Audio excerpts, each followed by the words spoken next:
Hey everybody, and welcome back to another episode of the Speak Plainly podcast, where we speak plainly about things that matter. I am your host, Owl Medicine, and today's topic is all about food. It's all about home cooking and food preparation, because I love food. I like eating food, I like smelling food, I like looking at food, I like watching other people make food on the internet. I love food. Today I'm going to talk about how awesome it is to make food at home, and why it's so fun and why it's so great. We all know that homemade food is great. It's awesome. Hooray. Good for us. Grandma makes the best food. However, there's also a ton of other stuff that we don't really think about when it comes to food that is really important. You know, it's one of those situations like when we removed all of the wolves from Yellowstone. We found out that that was a serious issue, not because of the wolves, but because of everything else that happened when we removed the wolves. You remove the wolves, and then you get a bunch more herbivores, and the herbivores ate way more grass, and there wasn't enough grass to hold back erosion. So the rivers started moving around and taking away a bunch of land, and destroyed the ecosystem in a very quick, systematic way because we eliminated an apex predator. Well, the same thing is happening when it comes to our food, because we haven't been able to separate food prep from eating until a generation ago. So today I'm going to talk about tips for a fun and safe kitchen, ways to use the internet for inspiration and hard to find ingredients, why cooking and food prep is so good for people who have troubled relationships with food, i.e. me, and also experimenting with different cultures' foods teaches you about the culture. A big piece that nobody thinks about with food is about how food preparation actually helps to provide a lot of the movement that we are missing in our lives. Much of the movement that we would have gotten as hunter-gatherers, almost all of it, was based around preparing food. So if we can get some of that back, then maybe we don't have to spend as much time doing sit-ups and that sort of thing. Also, there are tons of psychological benefits, and I'm going to do some comparisons for kind of some outdated things I've recently learned about fresh versus frozen foods. And I'm going to give you a list of some of the personal standbys that I have in my kitchen, because I love cooking, and I've got some fun ways that I go about doing it all. So one of the reasons I decided to do this today is because now that I have an apartment and I have a giant kitchen, I've been having lots of fun cooking, and I'm really looking forward to having pretentious post-pandemic potlucks, because I love alliteration and pretentious things, and making pretentious things myself, because I have been far from pretentious my whole life. So it's a fun juxtaposition for me. So yes, post-pandemic pretentious potlucks are absolutely going to be a thing. I'm going to be doing them. I hope that you do them too. Because at the start of the pandemic, most people my age, really, and younger especially, didn't really know how to cook. At least not well. They might know how to make some hamburger helper or something, but most folks didn't know how to cook. And during the pandemic, I feel like that's changed a lot. There's been a lot more cooking shows and things popping up on television, but also on the internet, on YouTube and stuff, which has been really awesome. I think that's really great. Some more awesome things about making your own food is if you're making your own food, you're buying your own ingredients. And if you're buying your own ingredients, you can buy local ingredients to support your local farmers, and you can get the freshest food possible. And there's nothing better than the freshest produce and the freshest meats. Another really awesome thing to think about is if you do buy fresh local produce and meats, buying local is actually the single most beneficial thing that you can do for the planet environmentally when it comes to your diet. It's actually better to buy local than it is even to buy vegan, because buying vegan, there's still a lot of processed stuff. There can be a lot of processed stuff in the vegan diet. And there's a lot of textured vegetable protein and things that require some industrial processing. So when you look at the carbon footprint of that, you can actually do the best of saving the planet by buying locally. So there's that. So I told you I was going to give you some tips for a fun kitchen. The number one thing to make your kitchen life fun is have a sharp knife.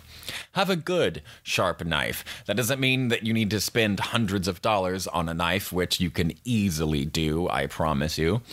But spending $50 on a knife can be really beneficial, because like your knife is the thing that you use the most in the kitchen. So all the chopping and the slicing and the cutting and all the fancy juliennes and the chiffons and all that kind of cool fancy words are all made way easier. They're made possible by a sharp knife. And when you have a knife that's fun to use, and if you buy a nicer, like close to $100 worth knife, if you buy a knife that's fun to use, you will want to cook more.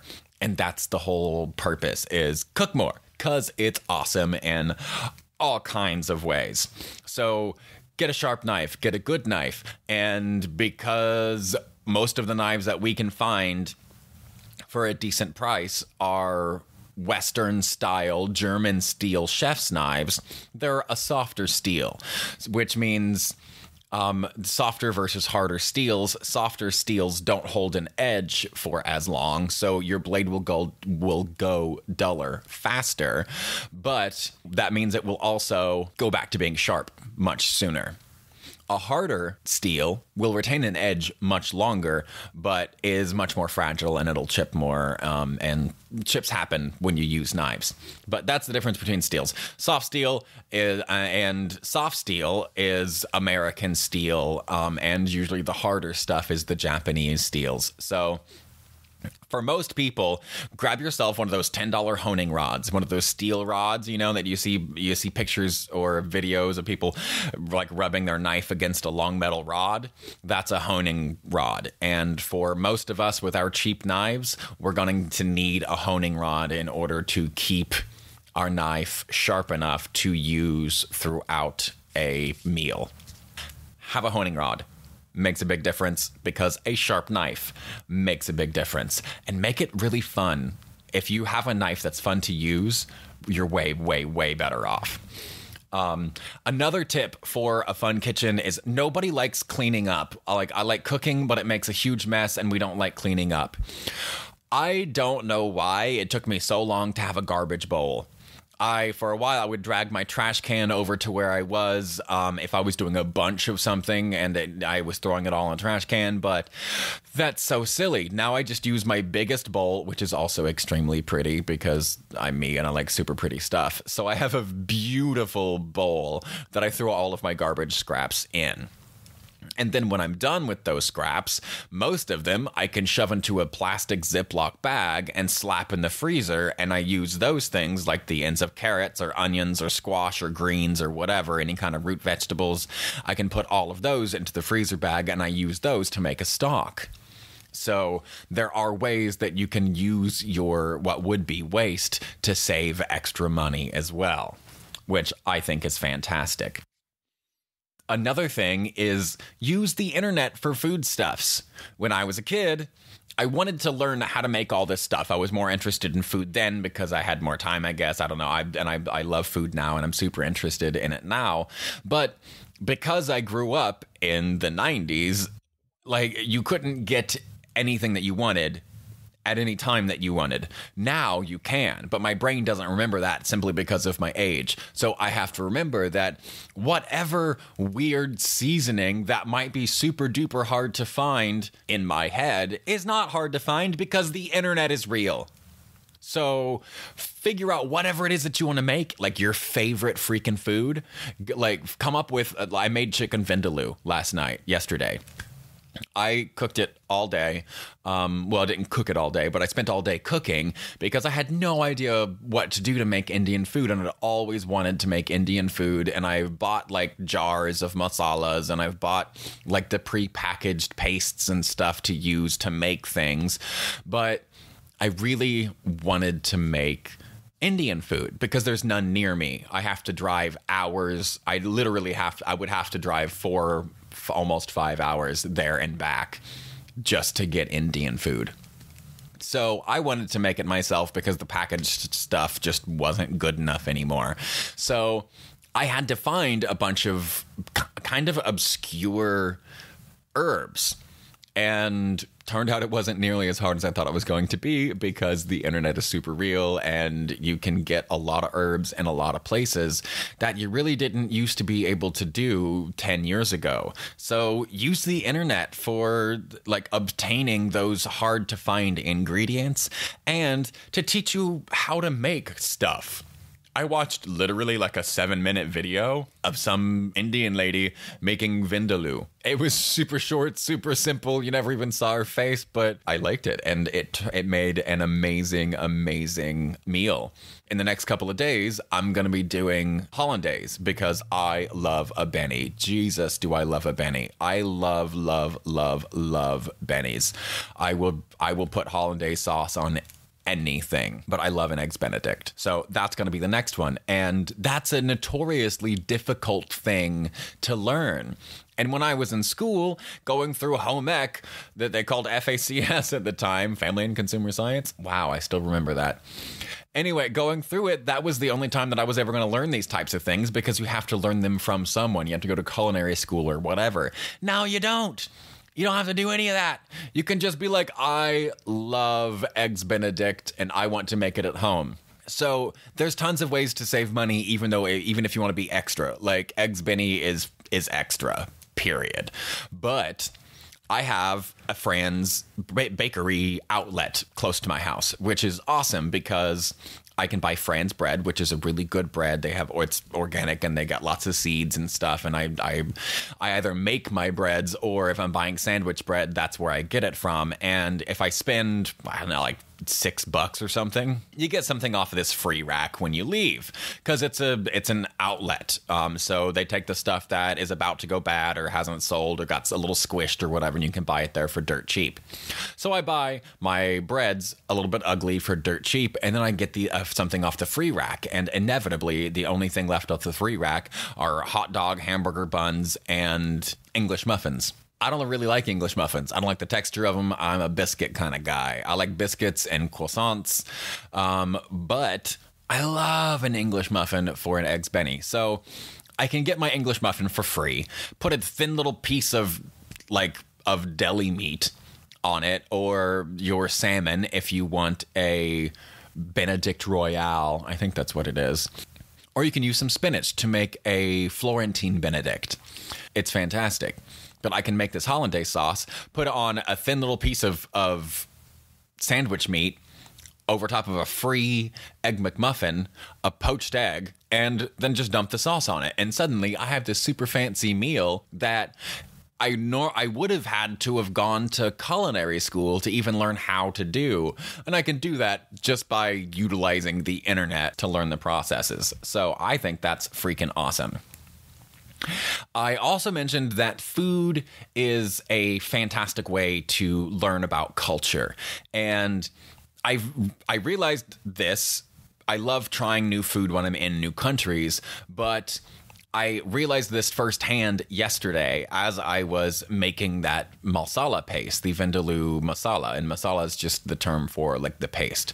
So it's a bunch of seasonings, obviously, but what dawned on me was that all of the seasonings, mostly, are all whole seeds, freshly ground. And seeds retain their volatile oils much better than, say, like leafy greens do. So your basils and your parsleys and things like that, you can dry them out. They'll stay for a while, but whole seeds will stay for much, much longer. So all of a sudden it made a lot of sense that the cooking methods that they used and the seasonings that they use work really well for the culture, because the seasonings are those seeds that last a long time. They'll hold for a long time. So you can just have little jars of them, smash them all up and make a paste. And then whenever you get whatever your meal is, say like goat is a common meat consumed in India, and that goat can be tough and it can be gamey. So they tend to kind of slow cook stuff in a paste, and that paste is made from those seeds. So the natural processes of the cooking, it dawned on me, came from the necessity of cooking tougher meats. The seasonings that they use were born out of necessity for wanting flavor that stays fresh for a long time in hot, arid climates. Or really any climate, but especially hot, arid climates. So that was really cool to me, because I hadn't thought of the flavor profile of a certain region being determined by ecology of the region. Another reason that home cooking is so good, and I want more people doing it, is because it's amazing for people who have a troubled relationship with food. I have a very troubled relationship with food. I have a tendency to stuff myself and overeat on carbs and sugars to help regulate my nervous system. And I believe that anybody who has a troubled relationship with food, the reason that you have a troubled relationship with food is because you're using food to regulate your nervous system, which works. It's effective as hell. Like, food is nature's Vicodin, so it works out great. But what happens is, every time that we feel the need to kind of down-regulate our nervous system and take us from the speed of capitalism that we all live and work and breathe in all of the time, and we try to slow that down, we have a hard time doing it, so we just jump to food, and food will do it for us. Food will kick us from a sympathetic mode to a parasympathetic mode. That is the rest and digest. So clearly, if you eat something, your body will automatically go into kind of a rest and digest state. However, for people with a tough relationship with food, that's an issue, because then whenever we need to regulate ourselves, we just do what we did last time, which was just shove something in our face. And the more dysregulated we are, the more fatty, salty, greasy, sweet that food item needs to be in order to help us regulate our system. So the problem is we're turning to the food itself to regulate our nervous system. And for me as an addict, that's an issue, because I don't want any external thing regulating my nervous system completely anymore. I like my crutches and I like my habits and things that help, but I don't want to rely on something to regulate me. I want to regulate myself. And by getting more deeply involved with my food, now the process of food preparation and cooking is a part of my nervous system regulation now.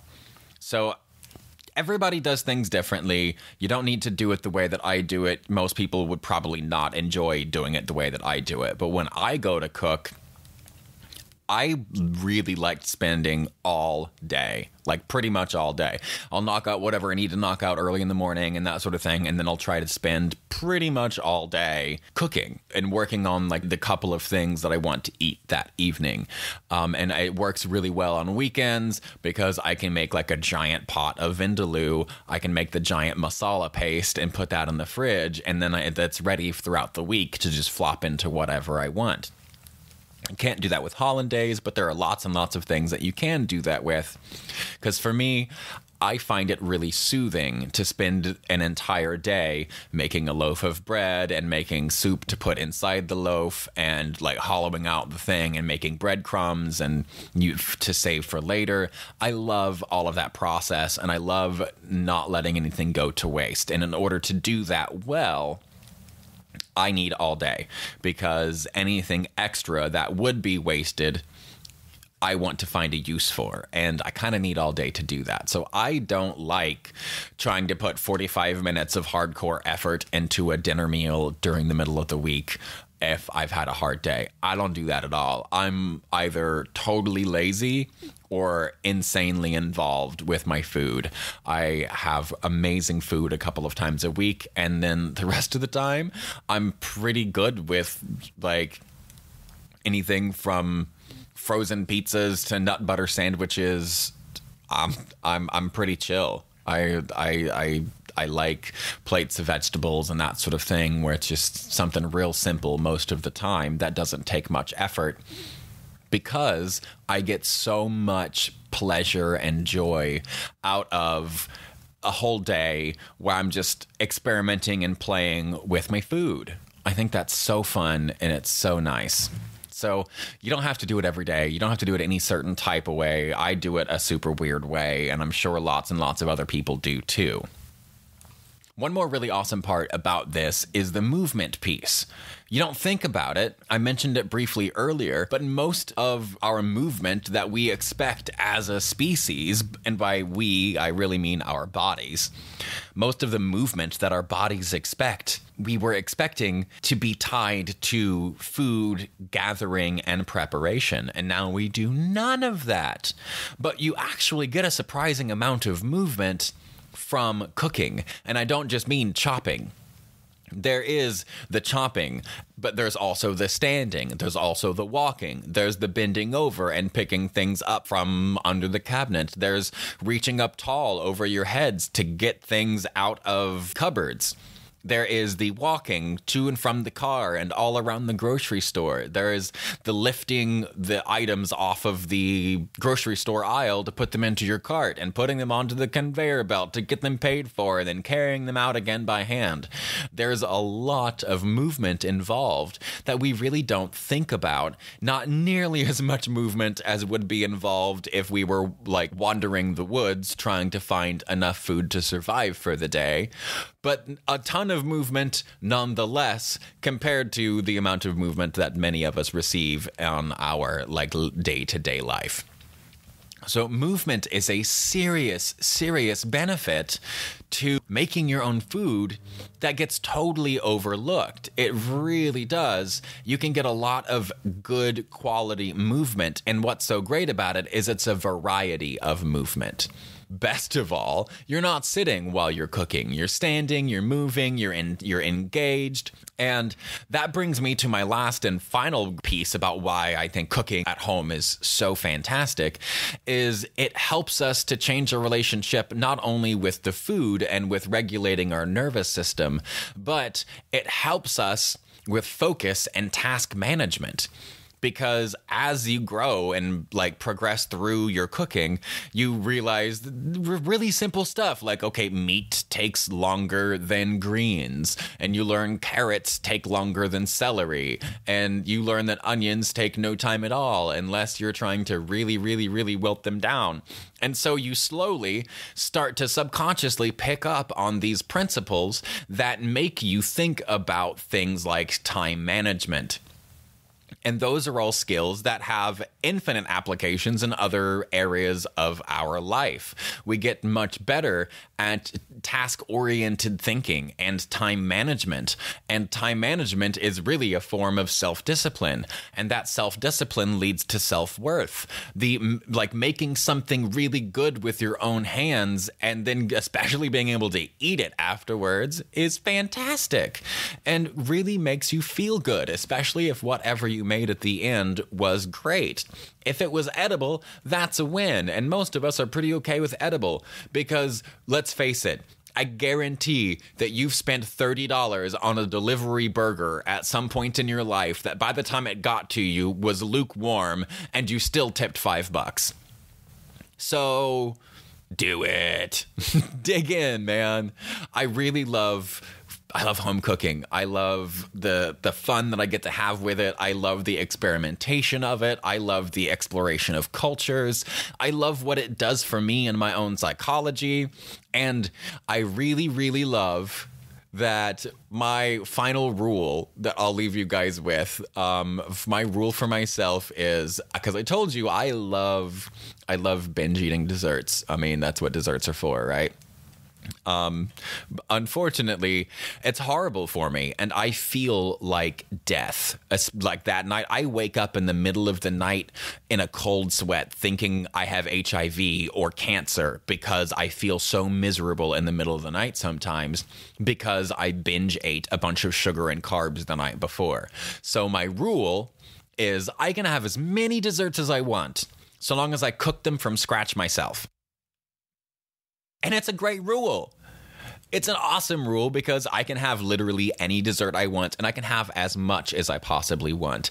And because of that, when I'm going to go make them, I purposely buy things like coconut sugar because coconut sugar has the lowest glycemic index of any other type of sugar. So I don't have the same sugar raise and crash that happens with regular white sugar because I use coconut. And I use less sugar than I normally would, and I use a lot of gluten-free grains, ancient grains, and just non-wheat grains as my flours because my body doesn't like a bunch of gluten. I eat it because gluten's awesome. Have you had a croissant? But I can't eat a bunch of it because it makes me sick because I made croissants, and that's when I found out that I have a gluten intolerance. So although I might try to make croissants again, but using a better flour, because a really good quality flour that definitely doesn't have any Roundup in it might have not caused that reaction. But I'll let you know when I do that again. It was a lot of work, so it's going to be a while. But that's a rule I have for me in my kitchen. I can have as many desserts as I want, so long as I cook them all by myself from scratch. All right, I know I said that was kind of the last thing, but I want to talk about a couple more real quickly. Fresh versus frozen, like foods, veggies, fish especially. This is a big debate. Fresh versus frozen was a big thing for me. Fresh versus canned as well.